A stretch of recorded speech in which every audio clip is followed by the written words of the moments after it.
Même si j'ai l'éveil spirituel. Si j'ai d'autres soucis à gérer dans ma vie, de toute façon, Oui. je le sais. Et seulement la différence, c'est qu'on va arriver à la chose, on a une introspection. Oui, On en peut, fait... on peut arrondir les angles et voir comment le mal d'où il vient. Je ne veux pas lui dire que toute sa vie, ça continue, parce que toute sa vie, ça continue, avec plus ou moins de force. Mais ça, en fait, vous avez une expérience de la vie, comme nous tous en vieillissant. Oui. Et de cette expérience de la vie, vous voulez conseiller votre enfant. Voilà. Et en conseillant nos enfants, on aimerait qu'ils se comportent comme nous. C'est-à-dire avec notre savoir, etc. Le fait, quand ils sortent du cadre familial, c'est-à-dire que de votre expérience et que vous savez s'il fait ça, il va se planter, etc., ou il va se ramasser, et que s'il ne le fait pas, vu que vous êtes sa mère, ça vous fait du mal. Donc ça, c'est du contrôle. D'accord ? C'est du contrôle parce que, en fait, vous voulez à sa place, mais votre fils n'est pas prêt à l'entendre. Oui, mais attendez. D'accord, allez-y. Il n'est pas prêt à l'entendre, j'ai bien compris, parce que quand j'ai fait le mail, j'ai un peu personnalisé son mental, dans le sens que c'était un ennemi, entre guillemets. D'accord, oui. Voilà. Bon, quand vous lui avez envoyé le mail pour lui dire. D'accord. Bon, moi, j'ai fonctionné comme ça pour m'enlever mes angoisses, mais j'avais personne pour m'expliquer. Je n'ai pas lu de bouquin, c'était empirique. Oui. Bon. Parce que moi, je suis catholique pratiquante, alors je pense que le mal, Satan, le bien et le mal pour moi. C'était schématique, ça m'a aidé à sortir. Oui, parce qu'il faut relater les choses. En fait, votre fils, pendant un moment, il voulait arrêter son boulot ou il voulait passer à demi... à mi-temps. À mi-temps, voilà, c'est ça. C'était aujourd'hui qu'il devait reprendre à mi-temps. D'accord. Et d'accord. Il y a 2 jours, il m'a dit j'ai l'angoisse, etc. Alors je lui ai leur dire, accepte, ça ira mieux. Parce que tant qu'il a... Donc il a fait un burn-out professionnel quelque part. Il y a 3 ans. Voilà. D'accord. 3 ans. Mais c'était parce qu'il voulait toujours être le meilleur, bien sûr. Oui, être le meilleur. Et le meilleur, toujours bien. Puis oui, mais parce que votre mari, votre ex-mari, il était aussi très intellectuel, comme vous avez dit précédemment. Et puis il devait avoir, au niveau familial, il doit avoir une certaine forme de compétition dans le lien karmique. C'est-à-dire que l'autre a besoin toujours d'être meilleur que l'autre. Et puis voilà. Et si, moi, je l'ai jamais senti. Non, mais, oui, mais et chez votre ex-mari, vous l'avez senti ça? Mon ex-mari, c'est le papa de... Oui, j'ai compris. Oui, non. D'accord. Mais comme vous m'avez dit précédemment, en fait, de compte, chez votre ex-mari, il y avait une forme d'intellectuel un peu plus fort que vous, et que vous avez vu qu'il y avait une ressemblance à son père. Mais votre fils inconsciemment, si il n'a pas le même niveau que votre mari, même dans un autre boulot, il va se sentir souvent dévalorisé. C'est aussi par rapport à une forme d'éducation qu'on a reçue. Et il y a des choses qui sont invisibles, qui sont liées à l'énergie. Et c'est pour ça que parfois, il y a des choses qui ne sont pas dites, mais l'enfant, qu'est-ce qu'il va calquer l'enfant? L'enfant, il va vouloir comme être papa et maman, même si on ne lui dit pas. Papa, il est ingénieur, papa, il est directeur, etc. Donc l'enfant, il va en général tout faire pour être comme papa ou comme maman. Et donc tout ça, c'est inconscient. Ce qu'il faut après, c'est déprogrammer, expliquer qu'à l'enfant, il faut qu'il fasse des choses comme il a envie qu'il fasse. Et puis point barre, ça s'arrête là. Oui, mais attendez, oui, allez-y. Toujours dans le truc. Comme j'ai eu l'expérience et qui m'a fait des années quand même. Oui, je sais que vous avez l'expérience comme moi, j'ai l'expérience de ma vie. Oui. Il me semble qu'il gagnerait du temps parce qu'il m'aime, il doit me comprendre. Oui, et lui, il croit que je fais la projection, mais ça n'a rien à voir. Parce que les rapports que j'ai eu avec ma maman, c'était ma maman, j'ai pas compris. Oui. Enfin, mon papa beaucoup moins, mais enfin pour autre chose après, oui. Mais au départ, j'étais à couteau tiré tout le temps. Mais j'avais pas de discussion. Elle m'imposait. Oui, votre mère vous imposait les choses de la vie. Quelque Entre part, vous faites la même chose avec votre fils. Je suis tout à fait d'accord. Quand je dis il faut, quand je dis petit, voilà. Il faut que tu fasses ci, il faut que tu fasses ça, maman, c'était pareil. Donc là, il y a une projection familiale. Et on ne veut pas faire, et vous êtes sûr, ça c'est dingue. Voilà. Alors ça, c'est aussi du contrôle. Ce qu'on veut, c'est le meilleur pour nos enfants. Est-ce que vous comprenez ça? On veut tous le meilleur pour nos enfants. Mais si on ne sort pas de l'attente de ce qu'on voudrait, on aura forcément l'effet inverse de ce qu'on veut avoir. Oui, mais ça, la limite, comme vous l'avez lu dans mon livre, ça. À la fin, lâcher prise, c'est-à-dire voilà. C'est le lâcher prise, etc. Que tout ça, dans ma tête, j'ai ma tête, je peux le comprendre. Mais pas dans votre cœur. Voilà. Mais comment je fais dans la pratique? Pour moi, l'aider, c'est faire ce que j'ai fait, même si c'est faux. Comment faire? Laisser faire quand il vient digérer dans angoisse, vous dites peut-être qu'il est bête, il peut pas. Bah, quand s'il a les angoisses, ah bah, tu lui dis va voir soit Monsieur Martel, va voir un autre thérapeute qui va t'aider à certains. Oui, mais le psychiatre, c'est pas la solution. Le psychiatre. Mais son père me dit mais ce truc-là, lui aussi Oui. c'est cartésien, bon. Mmh. Non, on va pas. D'accord. Qu'est-ce que je fasse? Alors j'ai raison plus qu'on m'entend pas moi, parce qu'il me semble que la solution du psychiatre c'est pas la bonne. Donc voilà, puis alors, tous les effets secondaires. Alors, le médicament, dans ces phases-là de burn-out, d'angoisse, etc., la solution n'est pas le médicament. La solution du médicament, c'est un étouffement, comme si qu'on tirait la couette et puis qu'on cache tout. Et puis, une fois sur deux, ça peut marcher, certes. Hein. C'est-à-dire que si, je sais pas, si on vient de se faire larguer par sa copine, soit on perd son boulot, etc., on va tendre ça. Et puis, parfois, ça peut pas aider à franchir un cap. Mais le problème, c'est que ces phases-là vont revenir chez la même personne dans d'autres phases de sa vie. Je sais, parce que moi, de Voilà. 14 ans, de 12 ans... Donc le médicament n'est jamais la solution au problème dans ces cas-là. D'accord, hein? Après, on peut allier donc médicaments, certes, hein, si la personne ne veut vraiment pas d'elle-même et elle ne s'en sent pas assez forte, parce que souvent, quand on prend des médicaments tous les jours, c'est qu'on est une personne faible. Donc voilà, on a besoin d'un support, d'une béquille, pour pouvoir aller mieux après. Alors c'est pas quelque chose de négatif, ce que je viens de vous dire, c'est que c'est quelque chose en fait que certaines personnes ont besoin, les personnes les moins éveillées, les moins évoluées, sans porter aucun jugement. C'est voilà, c'est par rapport à leur passé, à leur lien karmique. Alors quand on en est là, on n'est pas en fait, on est déjà pas là dans la fin de ces réincarnations.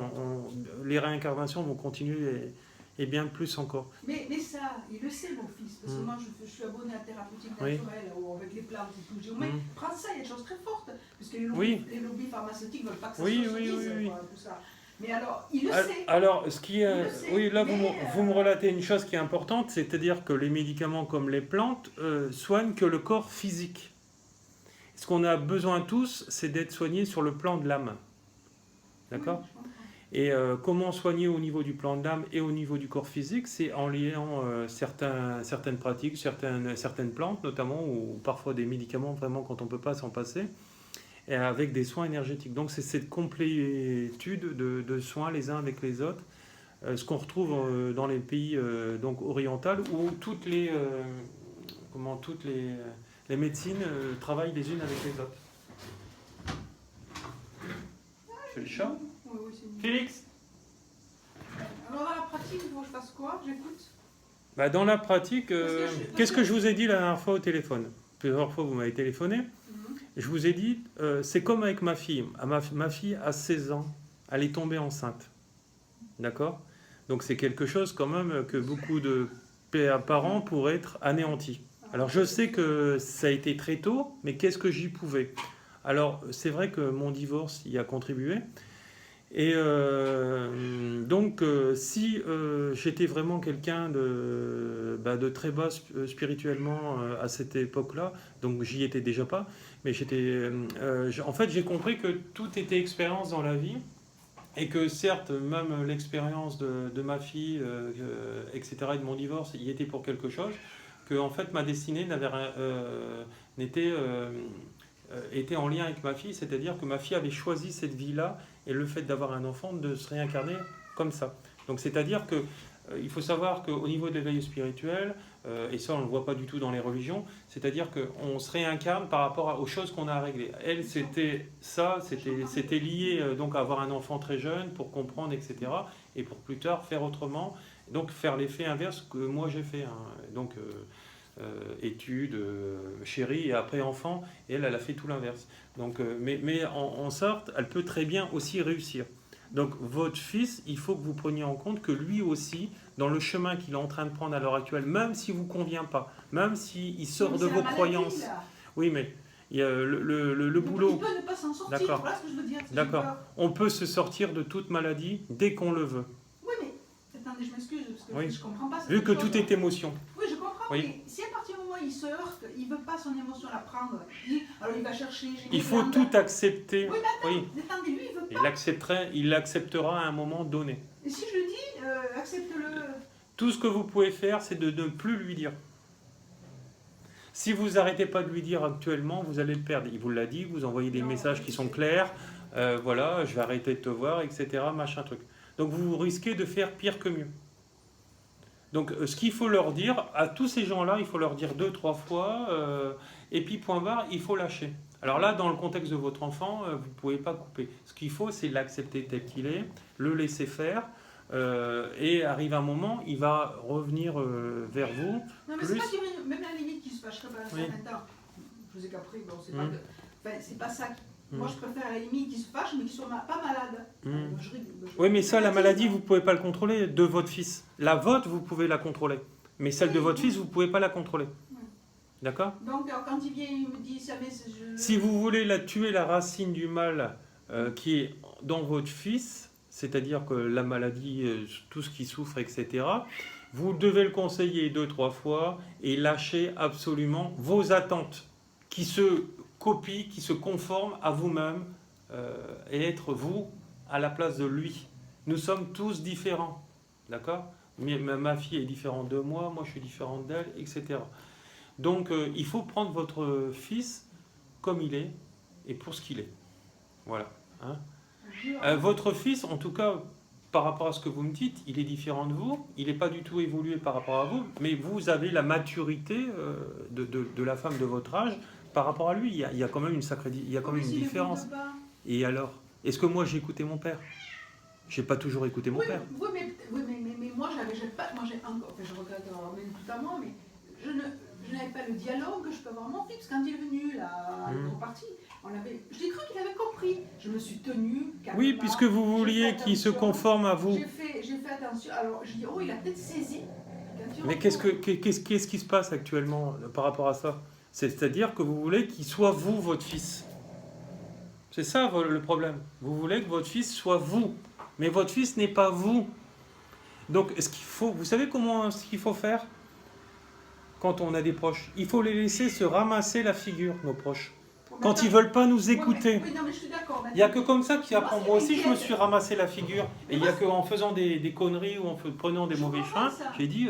mais on ne va pas laisser éternellement maladie. Non, mais ça va bouger obligatoirement. Il ne va pas rester en maladie toute sa vie. Alors, des fois, j'ai envie d'être méchante. C'est pas la solution d'être méchante. Mais je le sais. Oui, alors, en parlant justement de la méchanceté... non, mais en parlant de la méchanceté et de la colère, justement, c'est un acte d'amour. La méchanceté, la colère, c'est un acte d'amour. Moi, si je peux me permettre, je suis passé par là, vous savez, en burn-out, je suis passé par là. D'une, déjà, je pense qu'il ne faut pas non plus, comme tu disais, il ne faut pas essayer de raisonner à sa place. Voilà. Et surtout, moi, la plus grande difficulté que j'ai eue qui m'a permis de m'en sortir, c'était de ne pas culpabiliser. Parce que quand on est en burn-out, c'est un peu notre fils, c'est qu'on veut toujours bien faire, et donc finalement c'est le corps qui tombe, parce qu'on n'arrive plus à avancer. Voilà. Et on prend ça comme un échec, et on se sent coupable de ne pas avoir réussi à faire notre travail. Donc il faut déculpabiliser, et surtout ne pas rentrer dans le cycle des médicaments. Voilà. Mais ça, je t'aime pour ce que tu veux. Voilà, alors là il rebondit sur quelque chose qui est bien, c'est qu'en fait le médicament, en fait, il va faire qu'endormir le problème. Ouais, mais attendez, alors s'il continue à en prendre et qu'il n'écoute pas et que son père lui dit oui, mais... vous n'y pouvez rien, s'il veut en prendre, il faut le laisser prendre. Qu'est-ce que ça me rend folle, moi, ça? Alors, de toute façon, nous, on n'a pas le droit d'interdire on n'a pas le droit de dire de ne plus prendre les médicaments. Moi, je dis aux gens, si vous voulez en prendre, écoutez votre médecin. Si vous voulez diminuer, écoutez votre médecin, etc. Il n'y a que lui qui a affaire là-dessus. Mais il faut savoir qu'il y a plein de pathologies qu'on peut régler sans médicament. Le médicament est là justement pour endormir le problème, mais la racine du mal sera toujours dans votre corps. Voilà, mais c'est pour ça que je dis au moins les plantes, c'est moins nocif. Oui, mais une plante, c'est une synthétisation du médicament. Non, mais les plantes naturelles. Oui, les plantes sont une synthétisation du médicament. Donc c'est un produit équivalent qui est un peu moins nocif puisque c'est un produit naturel, mais il est toujours là pour cacher une forme d'addiction aux médicaments. Parce qu'un médicament, quelqu'un qui prend des médicaments tous les jours, c'est un drogué.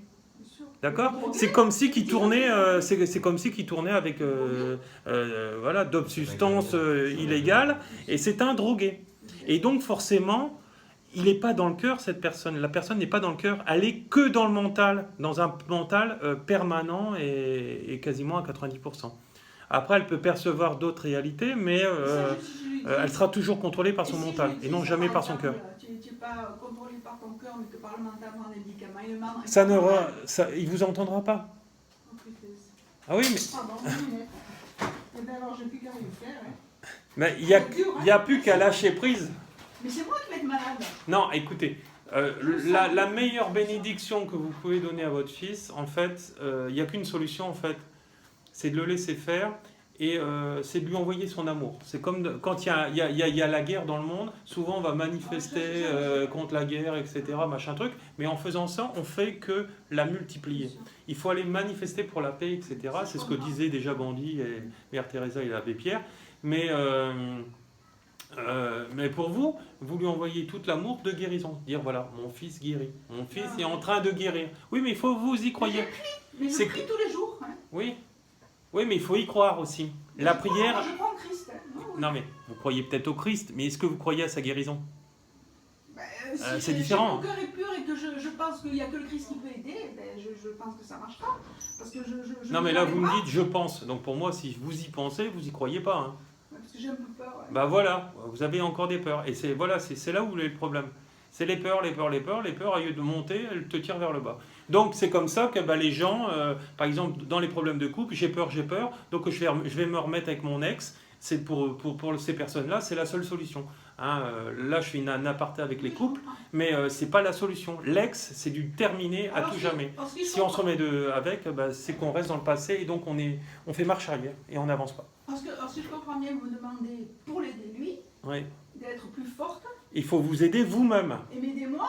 Mais est-ce que je vais tenir? Parce que moi seul, je veux dire, moi que j'ai un problème, je le gère, mais c'est mon fils, le seul que j'ai. Et que, bon, comme tout parent, je l'aime. Bon, vous avez encore des soucis en vous à régler. D'accord? Il y a plein de choses encore dans votre vie que vous n'avez pas et que vous aimeriez avoir. Oui, je suis d'accord avec vous. Alors, si vous travaillez sur ça en vous-même, vous allez régler 50% des problèmes chez votre fils. D'accord? Parce que vous êtes sa maman. Et donc forcément, il y a un lien fusionnel énergétique qui est avec lui. Quels que soient les kilomètres qui vous séparent, parce qu'il vit dans une autre ville, je le sais, parce que je l'ai vu une fois, il va être impacté, il va toucher, et il y aura une conscience qui va lui tomber de là, et puis il va lui dire, tiens, tu vois, donc maman a lâché, donc moi aussi je vais lâcher. Mais ça va être inconscient. Et il va se réaliser à partir de ce moment-là. Voilà. Alors c'est pour ça, toujours, il me dit, maintenant, en temps normal, je suis trop après lui, je suis trop... Oui, vous êtes trop après lui. Vous êtes contrôle. Parce qu'il me dit toujours, on dirait que je suis une maman poule, vous êtes. Maman. Ça me vexe quand il me dit une maman ça. poule. Il me dit ça des fois, mais j'ai une petite malade ou quoi? Non, mais ça, c'est mes mauvaises perceptions de lui-même. Oui, non, mais je comprends, mais je ne sais pas la tête. Non. Mais voilà, on dirait que c'est pas vrai. Je suis normale. Non, c'est parce que je pense que c'était le mauvais terme qu'il a employé. C'est pas que je pense, j'en suis sûr. Vous avez une relation fusionnelle, vous êtes la maman poule, et donc la maman poule, elle veut suivre son garçon un peu comme un militaire suit son chef, et voilà. Donc, voilà, avec les œillères, tout droit, etc., sans jamais regarder ce qu'il y a à droite et à gauche. C'est ce qu'on retrouve dans les métiers uniformes notamment, et c'est pour ça que ces gens-là, sur le plan personnel, n'évoluent pas. Voilà, à part... voilà. Donc, oui, et il était militaire, mais qu'est-ce qu'il est devenu après? Il était militaire, mais qu'est-ce qu'il est devenu après? Il est mort militaire, il est... Comment Ah non, mais les militaires, ils ont la retraite tôt. Oui. Après, il était dans la fonction publique. Oui, mais toujours dans le cartésien, donc dans la fonction publique. Donc, de toute façon, quand moi je sais, je suis passé par là. Moi, j'ai fait vraiment fait un saut quantique. Et souvent, on reste dans les choses justement où on a peur de ne pas perdre son emploi, etc. Et c'est aussi des peurs, rester dans la fonction publique et pas pouvoir s'en dégager. Le mec qui fait militaire, après policier ou autre, ou il va travailler à la CAF ou à la sécurité sociale, c'est des gens qui n'évoluent pas. En fait, ce qu'ils veulent, c'est leur sécurité. Pourquoi ils veulent leur sécurité? Parce qu'ils sont dans leur peur. Quand tu n'es plus dans les peurs, tu sors de la fonction publique et tu fais comme moi, par exemple, thérapeute, parce que c'est ta passion, mais tu fais autre chose. Je sais pas, tu vas faire plombier ou tu vas faire jardinier ou autre chose. Mais voilà. Voilà. Non, Moi, je non, comprends si, ce que vous... Non, préfère c'est pas pas le que je voir. vous devez faire rien, c'est que vous devez travailler sur vous. Tous vos manques actuels, là, il y a plein de manques dans votre vie. Ouais. Hein, parce on s'est déjà vu en consultation plusieurs fois, eh ben c'est cela que vous devez réaliser.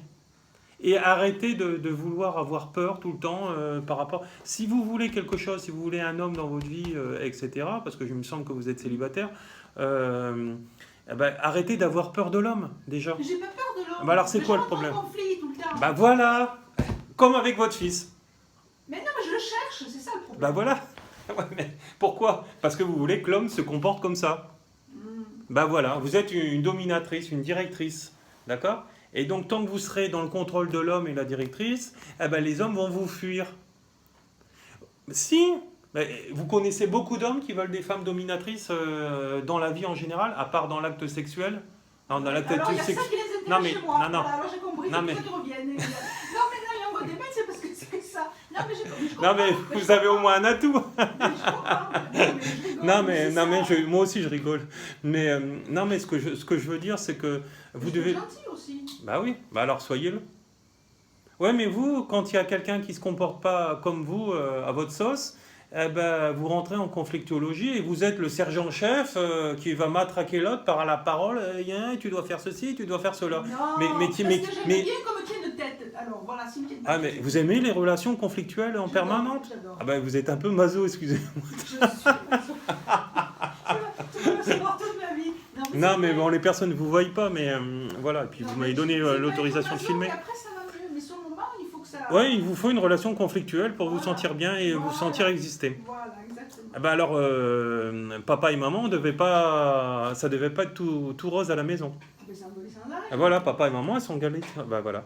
Donc on en revient bien, vous êtes en train de copier sans arrêt l'acheminement karmique.